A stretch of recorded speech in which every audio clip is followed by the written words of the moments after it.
Hello. आज हम इस वीडियो में 6 महीने की करंट जो है उसको बात करेंगे। ये घटनासार का प्रथम वीडियो है और ये राष्ट्रीय घटनाओं पर आधारित प्रथम वीडियो है। तो आइए शुरू करते हैं। सबसे पहले जो इम्पोर्टेंट जो करंट है वो है 3 नए अपराध कानून संसद से पारित हुए हैं। देखिए, जो अभी शीतकालीन सत्र था उसमें भारतीय न्याय संहिता विधेयक 2023, भारतीय नागरिक सुरक्षा विधेयक 2023 और भारतीय साक्ष्य विधेयक 2023 को मंजूरी मिली है। देखिए, हमारे लिए ये ज़्यादा इम्पोर्टेंट नहीं है कि राज्यसभा से कब पास हुआ और लोकसभा से कब पास हुआ। आपको देख सकते हैं जाकर देखना चाहें तो, लेकिन हाँ, ये देख सकते हैं कि राष्ट्रपति द्वारा 25 दिसंबर 2023 को इसकी अनुमति मिली है। आगे देखते हैं। ये तीनों विधेयक भारतीय दंड संहिता आईपीसी, आपने सुना होगा आईपीसी का नाम, और दंड प्रक्रिया संहिता सीआरपीसी और भारतीय साक्ष्य अधिनियम की जगह लेंगे। जैसे जो हमारी आईपीसी थी वो आई थी 1860। देखिए, बहुत इंपॉर्टेंट है ये।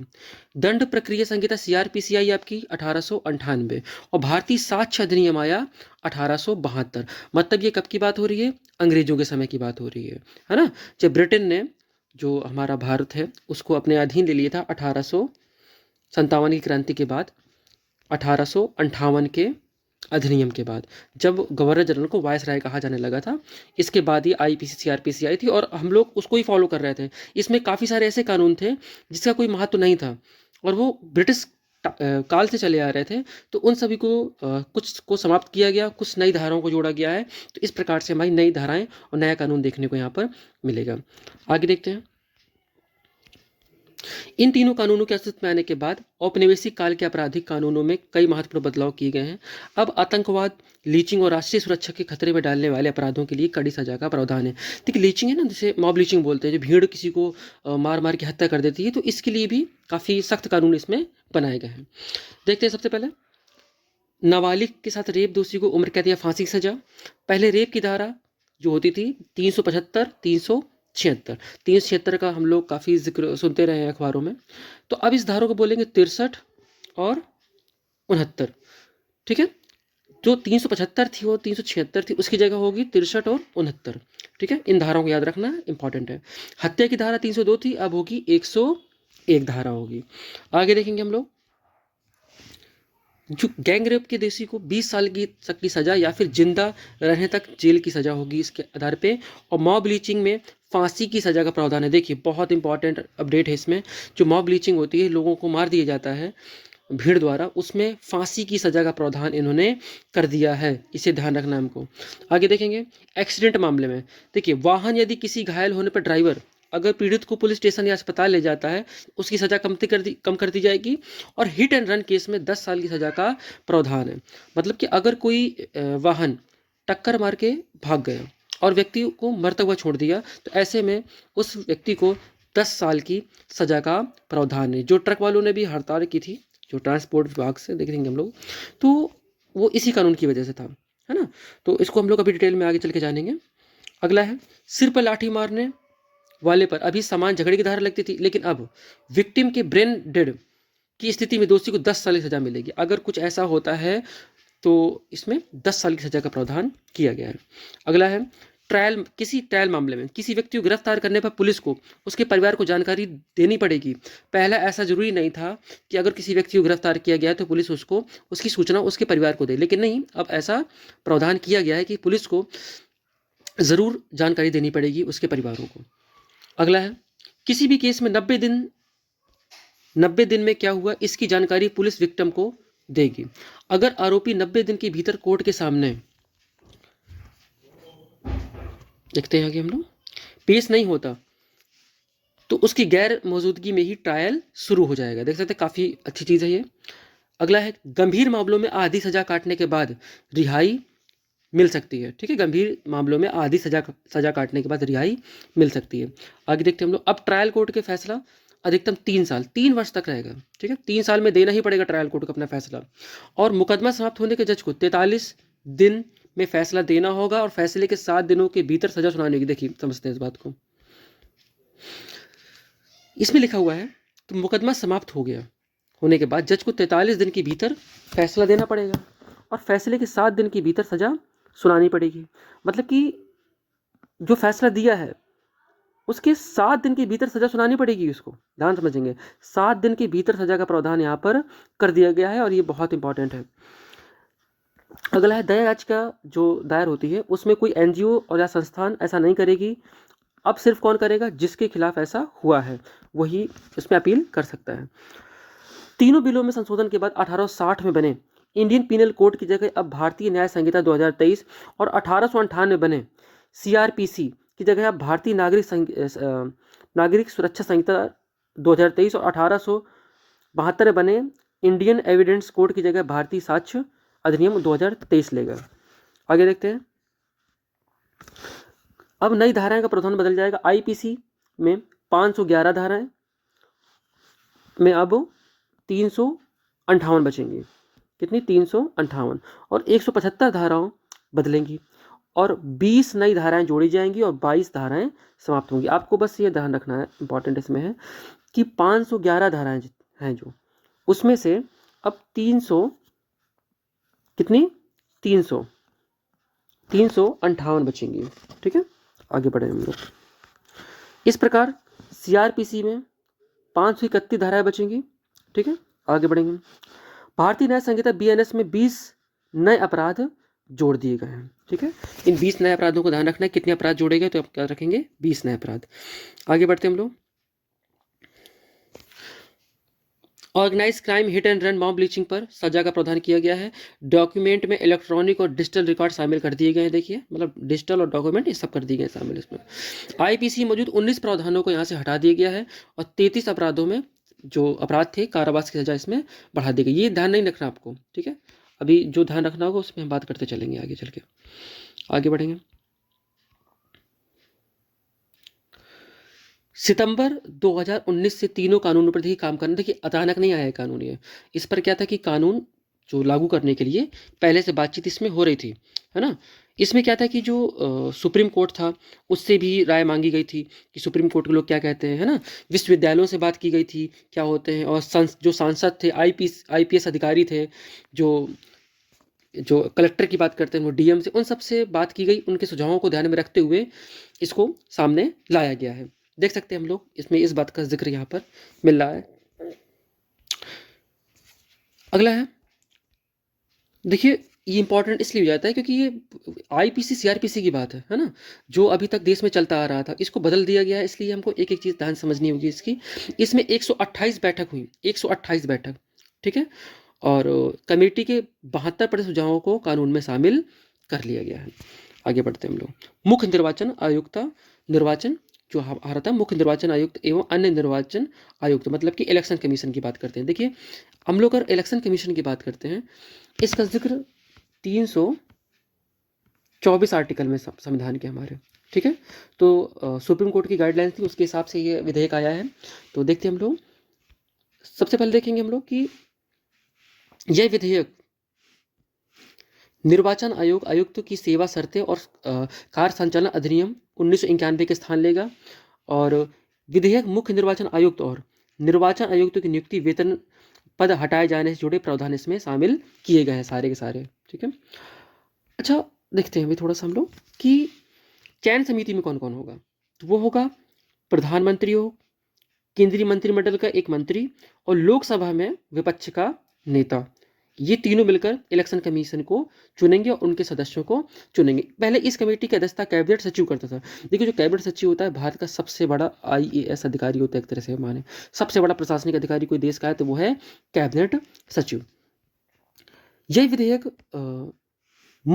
विधेयक मुख्य निर्वाचन आयुक्त और निर्वाचन आयुक्त की नियुक्ति के बारे में सर्वोच्च न्यायालय के निर्देश के अनुरूप लाया गया। देखिए, सर्वोच्च न्यायालय ने बोला था कि जब तक अभी ये अधिनियम कोई नहीं बनता तब तक उस इलेक्शन जो सिलेक्शन कमेटी होगी उसमें पीएम होगा, विपक्ष का नेता होगा और सीजीआई होगा, चीफ जस्टिस ऑफ इंडिया। और इस विधेयक के अंतर्गत देखेंगे हम लोग तो सीजीआई को हटाकर एक कैबिनेट मिनिस्टर को इसमें ऐड कर दिया गया है। अगला क्या है देखते हैं। प्रेस आवधिक पत्र पत्रिकाओं पर पंजीकरण विधेयक 2023। इसमें देखिए, हमको ज़्यादा कुछ खास याद नहीं रखना है, थोड़ी बहुत चीज़ याद रखनी है। ये कब आया और ये राज्यसभा से कब पारित हुआ, इसको ध्यान नहीं रखना हमको। यह विधेयक प्रेस पुस्तकों का पंजीकरण अधिनियम 1867 का स्थान लेगा। अब ये ध्यान रखना है, कब आया था ये? 1867 में आया था प्रेस पुस्तक पंजीकरण। तो इसको कहाँ ला दिया गया है? अब 2023 में। ठीक है, ये ध्यान रखना हमको। प्रेस पुस्तक पंजीकरण अधिनियम आया था 1867 में। ठीक है, आगे देखते हैं हम लोग कि विधेयक में देखते हैं, विधेयक में देश के समाचार पत्रों में महापंजीयक द्वारा पत्र पत्रिकाओं के टाइटल की जांच और पंजीकरण की ऑनलाइन प्रक्रिया को सरल बनाने के लिए इसका उपयोग किया गया है। इसमें ज़्यादा खास नहीं है, आगे बढ़ेंगे हम लोग।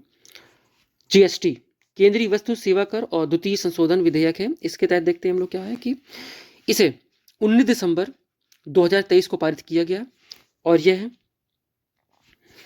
केंद्रीय वस्तु एवं सेवा कर CGST विधेयक 2017 के प्रावधानों में संशोधन करता है। ठीक है, इस अपील अधिकरण के अध्यक्ष की आयु होगी 67 से बढ़ाकर कितनी कर दी गई है? 70 वर्ष। ये इंपॉर्टेंट है, 67 से बढ़ाकर कर दी गई 70 और सदस्यों की कर दी गई है 65 से बढ़ाकर 67 वर्ष। मतलब कि जो पहले अध्यक्ष की थी आयु वो कर दी गई सदस्य की, और अध्यक्ष की एज बढ़ाकर कर दी गई है 70 वर्ष तक। 70 वर्ष, ये थोड़ा सा इंपॉर्टेंट है। आगे बढ़ेंगे। इस विधेयक में न्यायाधिकरण के सदस्यों के लिए न्यूनतम आयु 50 वर्ष कर दी गई। 50 वर्ष इसमें न्यूनतम आयु। और अनुभव तो बारे में बात करेंगे तो यहाँ अधिवक्ताओं का अनुभव कम से कम 10 वर्ष का यहाँ पर होना चाहिए। अगले उसमें आएंगे हम लोग, तो इसी में देखेंगे कि केंद्रीय वस्तु सेवा कर विधेयक 2017 2 अनुच्छेदों को समाप्त करने के मद्रास उच्च न्यायालय के आदेश में विधेयक लाया गया है। अगर आ सकता है किस कोर्ट का था तो क्या बोलेंगे हम लोग? मद्रास उच्च न्यायालय की वजह से। ठीक है, आगे बढ़ते हैं हम लोग। सरकार ने 15 सितंबर 2023 को जीएसटी अपील न्यायाधिकरण की 31 पीठों को अधिसूचित किया। सरकार ने 15 सितंबर 2023 को जीएसटी की अपीलीय न्यायाधिकरण की 31 पीठों को अधिसूचित किया, जिसमें हमको ध्यान रखना है 31 पीठ है। क्वेश्चन आ सकता है इससे, कितनी पीठ है? तो क्या बोलेंगे हम लोग? 31 पीठ है। आगे बढ़ते हैं। देखिए, ओमान के सुल्तान कौन है? ये आ सकता है हैथम बिन तारिक की भारत यात्रा हुई। क्या नाम है ओमान के सुल्तान की? हैथम बिन, नाम है इनका हैथम बिन तारिक की भारत में यात्रा हुई है और दिसंबर में आए थे, तो थोड़ा सा इंपॉर्टेंट हो जाता है हमारे लिए। ये देखते हैं हम लोग। प्रधानमंत्री मोदी और सुल्तान के बीच हैदराबाद हाउस में बातचीत होती है। दोनों पक्षों में समुद्री क्षेत्र, कनेक्टिविटी, अंतरिक्ष, डिजिटल भुगतान, स्वास्थ्य, खाद्य सुरक्षा, ऊर्जा सुरक्षा, विशेष रूप से हरित ऊर्जा, पर्यटन पर 10 अलग अलग क्षेत्रों में मिलकर काम करने के लिए सहमति बनी है। क्या है कि इनके बीच में 4 MOU साइन हुए हैं, इसको ध्यान रखना हमको। विदेश मंत्रालय के अनुसार भारतीय संस्कृति संबंध परिषद और ओमान के डोफर विश्वविद्यालय ने भारतीय अध्ययन हिंदी भाषा के जो चेयर की स्थापना यहाँ पर MOU पर हस्ताक्षर किए। देखिए आ सकता है कि डोफर विश्वविद्यालय, कौन सा डोफर विश्वविद्यालय, किससे संबंधित है? तो क्या रखना हमको? ओमान। ठीक है, ओमान क्या रखना हमको? ओमान, डोफर विश्वविद्यालय। डोफर ओमान पड़ता है हमारा एक जो सऊदी अरब है, सऊदी अरब के बिल्कुल पास में पड़ता है। तो आगे बढ़ते हैं हम लोग इससे। साथ ही इलेक्ट्रॉनिक और सूचना प्रौद्योगिकी मंत्रालय, भारत सरकार, ओमान के परिवहन, संचार और सूचना प्रौद्योगिकी मंत्रालय ने सूचना प्रौद्योगिकी क्षेत्र में साझेदारी की बात यहाँ पर की है। और मनी लॉन्ड्रिंग और आतंकवाद के बारे में तो यहाँ पर सबसे भारत बात करते ही आतंकवाद के बिल्कुल खिलाफ हमेशा बात रहता है, तो इसके बीच में साझेदारियाँ होंगी खुफिया जानकारियों के बारे में इसमें। आगे बढ़ेंगे हम लोग।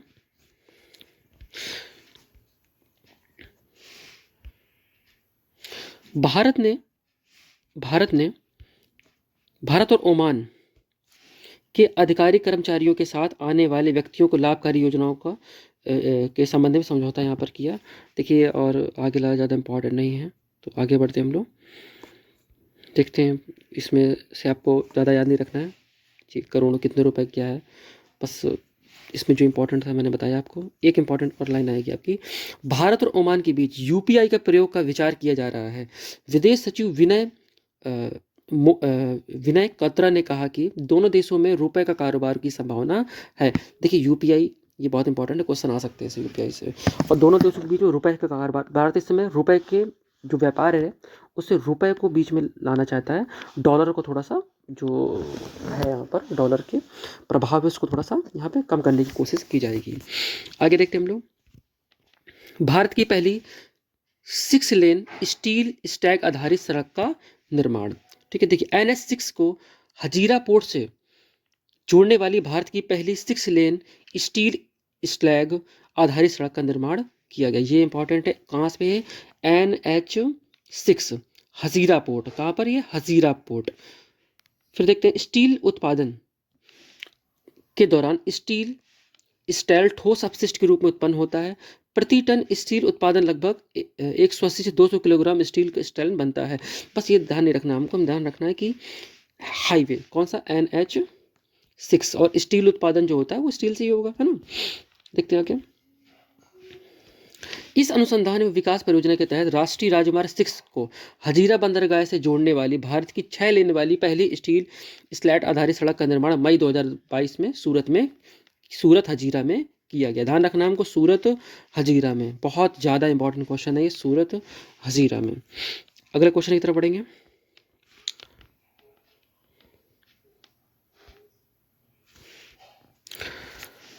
इस योजना के अंतर्गत बिटुमिनस फुटपाथ पे सभी परतों में प्राकृतिक घटक के विकल्प के रूप में प्रसंस्कृत स्टील स्लैग का प्रयोग किया जाता है। और अगला बस यही है, आगे बढ़ेंगे हम लोग, अगला आर्टिकल पढ़े हुए।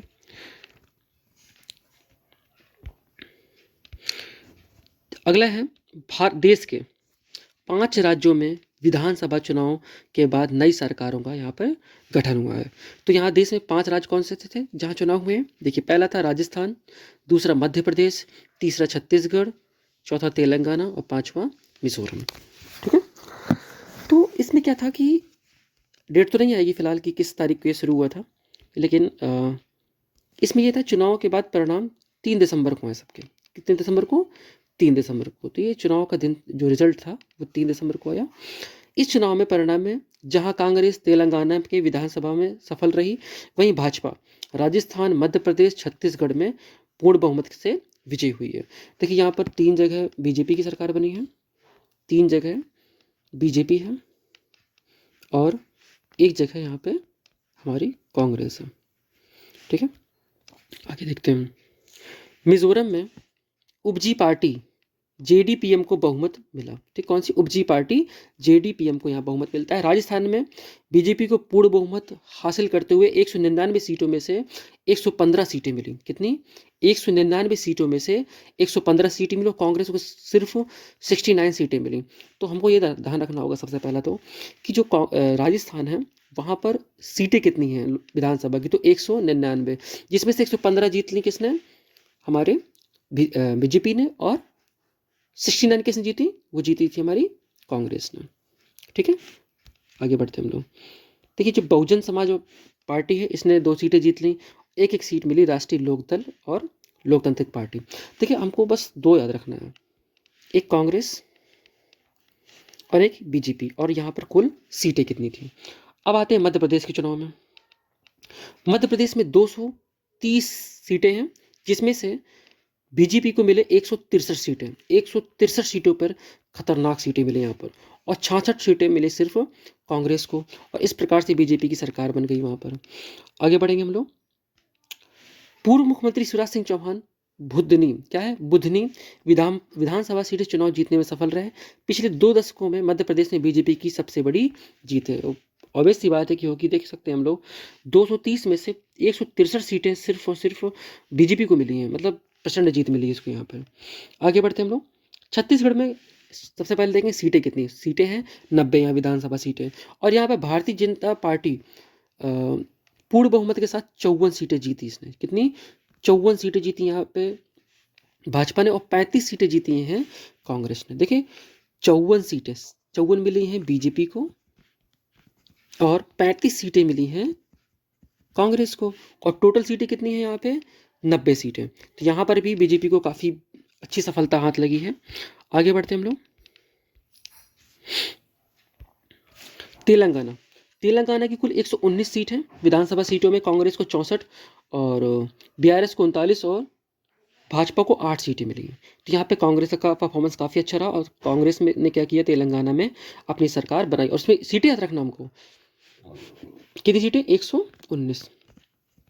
119 सीटें हैं तेलंगाना की, 119 सीटें तेलंगाना की हैं, जिसमें से कांग्रेस 64, कितनी, कांग्रेस को 64 सीटें मिली हैं। ये काफ़ी इंपॉर्टेंट है, 64 सीटें कांग्रेस को, और यहाँ पर भाजपा को सिर्फ 8 सीटें मिली, काफ़ी कम सीटें मिली हैं। देखिए साउथ इंडिया में थोड़ा भाजपा को सीटें हल्का सा कम मिलती यहाँ पर जो चुनाव हुआ तेलंगाना में, बाकी नॉर्थ इंडिया में भाजपा को काफ़ी अच्छी सीटें मिली हैं।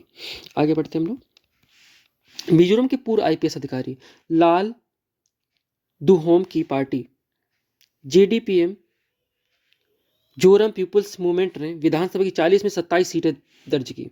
कितनी, 40 में से 27 सीटों पर जो जीत दर्ज की और बाकी सफल रही। और मिजो नेशनल फ्रंट को 10 सीटें मिली, बीजेपी को 2 और कांग्रेस को यहाँ पर 1 सीट मिली है। अब आगे बढ़ते हम लोग। लिखा है रेवत रेड्डी तेलंगाना के नए मुख्यमंत्री। क्या है, रेवत रेड्डी होंगे तेलंगाना के मुख्यमंत्री। तेलंगाना विधानसभा चुनाव में कांग्रेस को मिले पूर्ण बहुमत के पश्चात कांग्रेस के प्रदेश अध्यक्ष रेवत रेड्डी को राज्य का मुख्यमंत्री यहाँ पर बना देगा। मतलब जो प्रदेश के अध्यक्ष थे उसी को यहाँ पर क्या बनाया गया है, CM, और उनका नाम है रेवत रेड्डी। ठीक है, तेलंगाना में याद रखना हमको, रेवत रेड्डी, तेलंगाना में रेवत रेड्डी। आगे बढ़ते हम लोग। अब तेलंगाना के राज्यपाल कौन है, कौन है, टी से याद रखना आपको, क्या रखना है, टी से। सौदराजन ने हैदराबाद में जो रेवत रेड्डी है उनको और 10 मंत्रियों को पद और गोपनीयता की शपथ यहाँ पर दिलाई। और भट्टी, ध्यान रखना कौन है, भट्टी साहब हैं, इनको उप मुख्यमंत्री बना दिया गया। ठीक है, उप मुख्यमंत्री किसको बनाया गया है, भट्टी, किसको, भट्टी को उप मुख्यमंत्री बनाया गया, कहाँ पर, तेलंगाना में, ध्यान रखना हमको। ठीक है, आगे बढ़ते हैं। रेवत रेड्डी चंद्रशेखर राव के बाद प्रदेश के दूसरे मुख्यमंत्री हैं। जो चंद्रशेखर राव थे उनके बाद ये दूसरे मुख्यमंत्री कौन है, उनका नाम है रेवत रेड्डी।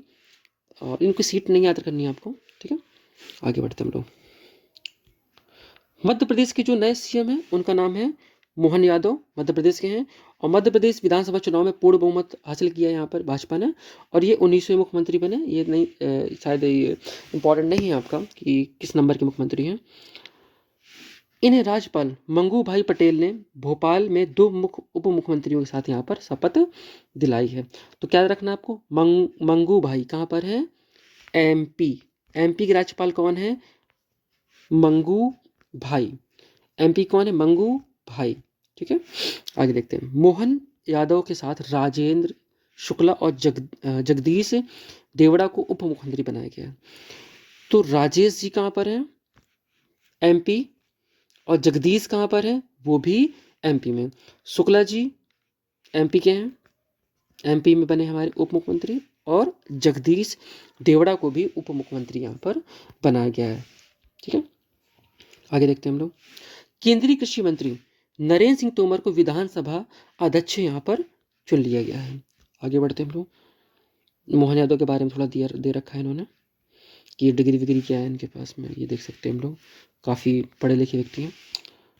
फिर आए हमारे विष्णुदेव राय, छत्तीसगढ़ के नए मुख्यमंत्री बने हैं। विष्णुदेव राय काफ़ी इंपॉर्टेंट है। छत्तीसगढ़ विधानसभा बहुमत के बाद आदिवासी चेहरा विष्णुदेव राय को राज्य का नया मुख्यमंत्री चुना गया है। उनका नाम है विष्णुदेव राय। विष्णुदेव राय को राज्य के चौथे मुख्यमंत्री के रूप में 13 दिसंबर 2023 को यहाँ पर राज्यपाल विश्वभूषण हरिश्चंद्र, देखते हैं समझते हम लोग, विश्वभूषण जी ने क्या हुआ, यहाँ पर राज्यपाल है, इनको यहाँ पर शपथ दिलाई। और विष्णु राय के साथ देखिए विश्वभूषण कौन है, राज्यपाल है ना। अभी हमने पढ़ा था ना, देखिए यहाँ पर ये छत्तीसगढ़ के बारे में जो हम पढ़ रहे हैं तो हमने पढ़ा था अभी यहाँ पे, तो फिर से देखते हैं हम लोग।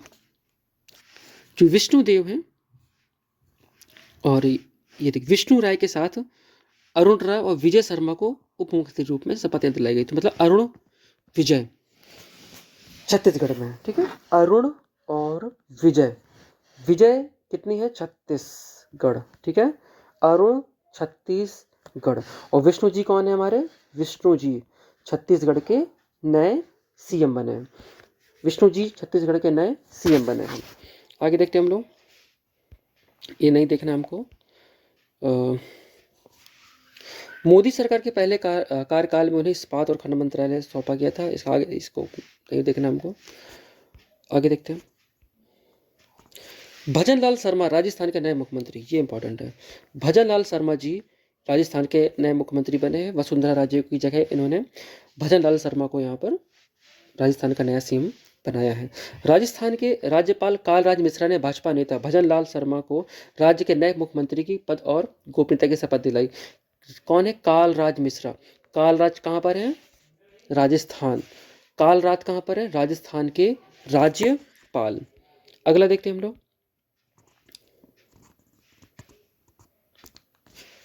इन्होंने भजनलाल के साथ दिया कुमारी और प्रेमचंद्र बैरवा को राज्य का मुख्यमंत्री बनाया है।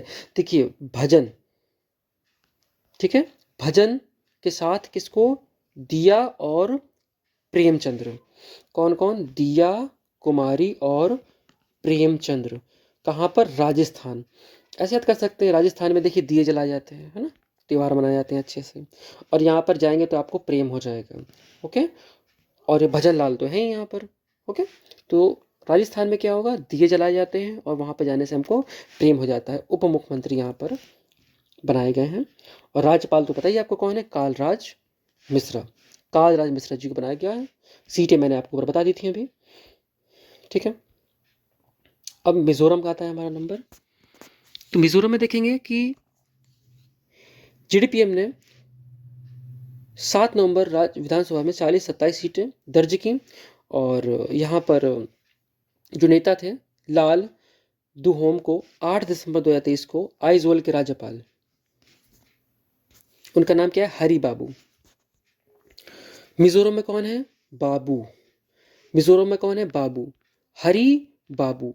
हरि बाबू ने क्या किया? इनको शपथ दिलाई है, ठीक है। बाबूजी ने क्या कराई? इनको शपथ दिलाई। कहाँ पर? मिजोरम, ठीक है। आगे देखते हैं हम लोग।